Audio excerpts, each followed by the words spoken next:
السلام عليكم ورحمة الله. عايزة تشوي فراخ ومش عارفة تشويها فين، ما عندكيش فرن وما عندكيش شواية.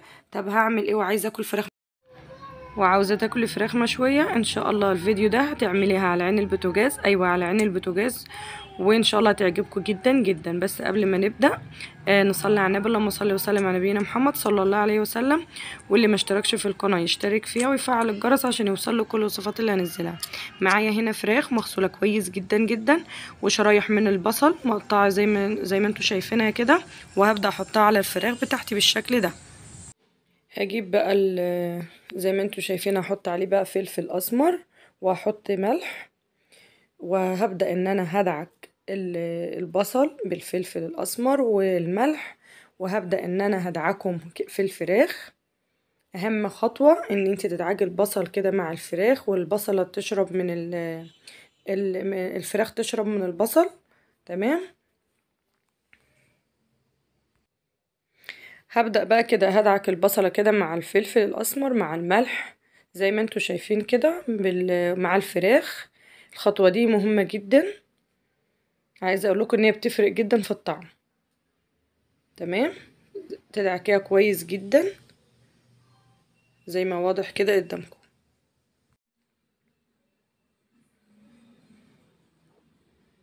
تمام كده هدعك كده كل الفراخ كده في قلب بعضيها مع البصل بالشكل ده.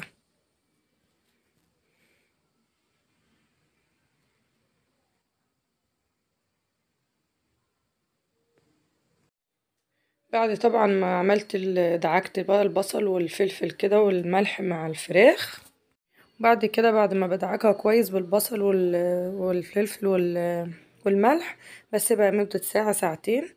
وبعد كده ببدأ اجيب حلة سخنة جدا جدا جدا على النار من غير اي مواد دهنية.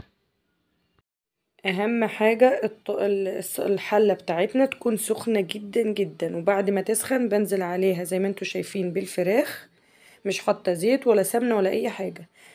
تبدأي تحطيها زي ما انتوا شايفين اللون بتاعها، بصوا احمر ازاي اكنها مشوية. وطبعا هي بتنزل بقى المية بتاعتها.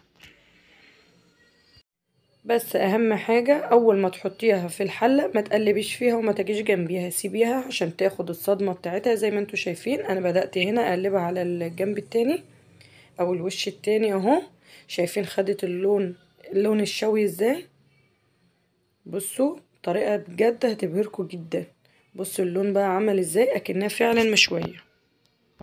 شايفين بقى شكل الفراخ بقى عامل ازاي زي المشوية بجد. مش قادرة بقى اقول لكم الريحة بجد كانت قلبة الشقة ازاي. هبدأ بقى اجيب البصل اللي هو كان على الفراخ، وهبدأ ان انا احطه بقى على الفراخ بالشكل ده، وهبدأ اقلبه كويس جدا واسيبه طبعا لحد ما البصلة كده تدبل معايا شوية. وهبدأ اقلب البصلة. عايزة اقول لكم ان البصلية دي بتتكرمل، بتبقى طعمها بصراحة يعني جميل جدا. هتسيبوا الفراخ اصلا وهتاكلوا البصلة دي. تمام. وهبدأ اقلبها بالشكل ده لحد ما البصلة هتدبل معايا.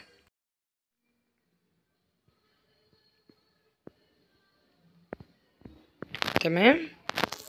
هبدأ بقى احط التوابل بتاعتي، معلقة كاري، معلقة كركم، ولو عاوزة تحطي مكعب ماجي ممكن تحطي، ولو مش حابة الماجي ما تحطيش. ومعلقة كمان من السبع بهارات، بتدي تست عالي جدا وطعم بصراحة للأكل جميل جدا. سبع بهارات اللي هو أو البهار الحلو، يعني هما بيقولوا عليه البهار الحلو أو السبع بهارات. تمام. ما عند أي عطار. وهقلب كل الحاجة كده مع بعض، توابل مع البصل مع الفراخ. بص لون الفراخ، ولا سلق ولا شوي في فرن ولا فحم ولا اي كلام. هبدأ بقى ان انا هسيبها شوية لحد ما البصلة تدبل كده معايا شوية. تمام.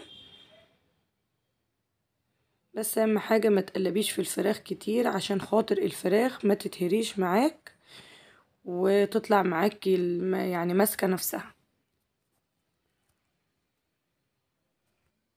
بعد ما طبعا ما دبلت معايا كده شوية، هبدأ بقى اجهز معايا معلقة من صلصة الطماطم.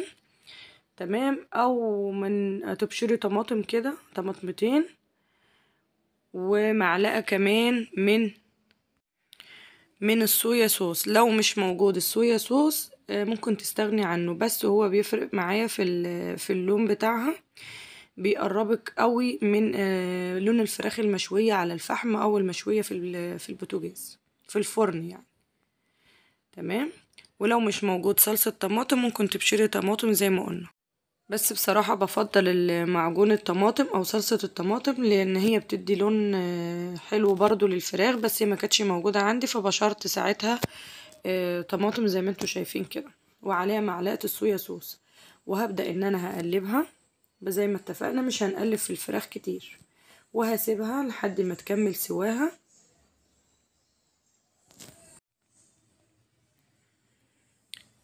تمام. هي خلاص كده المفروض ان هي دخلت على السوا. هبدأ اجيب معايا اكون مجهزة فص توم كده. تمام. وهبدأ ان انا هضيفه عليها، مش كتير يعني، فص توم كبير، وهقلبه. عايزة اقول لكم ان هي ريحتها بصراحة يعني كانت جميلة جدا جدا، وطعمها كان بصراحة يعني حكاية. ومعايا هنا فلفل، لو فلفل الوان ماشي، فلفل اخضر ماشي، اللي متوفر عندك ابداي قطعيه مكعبات صغيره كده، وضيفي كل ده الفلفل والثوم في الاخر خالص. المفروض ان هي استوت، وهبدا ان انا اضيف عليها فص الثوم والفلفل وهقلبها. تمام. طب شايفين بقى عملت ازاي؟ شكلها بصراحه يعني جميل جميل جميله، وريحتها كانت قلبة بصراحه الدنيا. هبدا بقى ان انا اجيب دي ورقة ألمونيا، جهزت معايا فحماية أكنك بقى شوياها على الفحم بالظبط. وهبدأ هكون عملت الفحماية اهي، وحطيتها في ورقة الفويل، وحطيت عليها معلقة سمنة أو حتة دهنة أو حتة ليا. لو حتة ليا بتفرق جدا جدا جدا. وهبدأ ان انا احط حتة الليا على الفحماية او السمنة، وهبدأ ان انا هغطيها عشان خاطر لازم اكتم البخار جوه الحلة كويس جدا، وهسيبها لحد ما تتبخر خالص، وهنشوفها دلوقتي مع بعض. ايه كده خلاص انا غرفتها.